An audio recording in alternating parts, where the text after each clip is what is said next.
Welcome to Pastor's Chat today. We're continuing in Luke chapter 21. Remember, Jesus has just announced the scribes and the Pharisees. And if you want to read the full discourse of that scathing rebuke, read Matthew chapter 23. Woe unto you, scribes, Pharisees, hypocrites. You are in big time trouble. Woe, woe, woe. And then Jesus turns and sees this widow giving this 2 mites that she has and says she's given more than anyone else.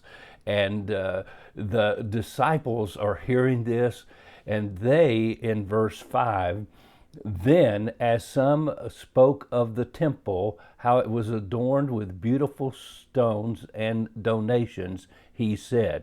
And so some, of course, is the disciples that are closest to him, and they are now leaving the temple area, going over to the city of Jerusalem, and they've just heard Jesus say, this widow lady, this poor widow lady, has more honor and has more riches and has given more than all these Pharisaical religious hypocrites put together, in a sense.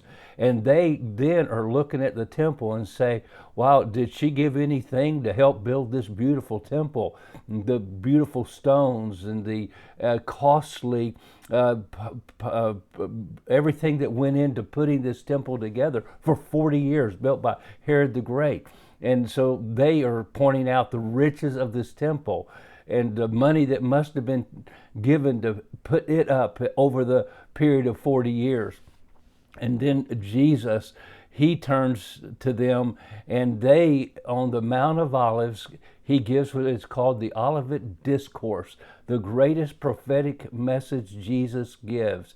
And you read about this not only here in Luke chapter 21, you read about it in Mark chapter 13, and Matthew chapter 24 and 25. Now, the disciples, as they see this temple and make this statement, Jesus replies, these things which you see, the days will come in which not one stone shall be left upon another that shall not be thrown down. And the reply to their remark about the beautiful temple, Jesus said, it's going to be destroyed. Now, we know the temple was destroyed in AD 70. The disciples didn't understand. They thought maybe all these things are going to begin to take place at the same time. So they asked him, verse 7, saying, Teacher, when will these things be, and what sign will there be when these things are about to take place? And so 3 questions, basically, if you look in Mark 13, 3 through 4, and Matthew chapter 24, verse 3, 3 questions that they ask him. When will the temple be destroyed? What would be the sign of his coming? And what would be the sign of the end of the age? You read that in Mark 13, 3 through 4, and Matthew 24, 3. They wanted to know these 3 things. They thought they all were going to happen simultaneously, but Jesus is pointing out, no, there's going to be the destruction of the temple, then there's going to be a long period of time in between, and then there's going to be a tribulation period. Now, we believe as prophetic students study the Bible today that the next thing on God's agenda is the rapture of the church. We need to remember Jesus in this passage, and in the Matthew passage especially, he's a Jew speaking to the Jews about things that are going to happen to the Jewish nation.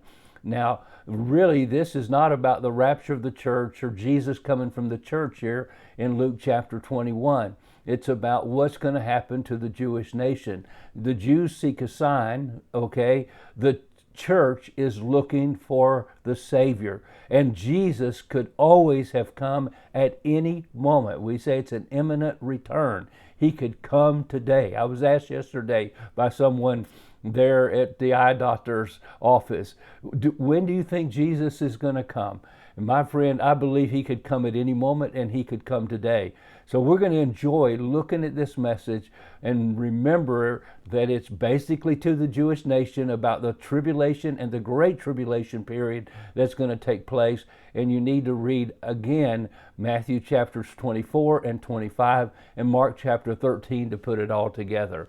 Well, I hope you'll do that. Well, God bless you as we talk about the end time events in the next few days. Have a wonderful, wonderful day.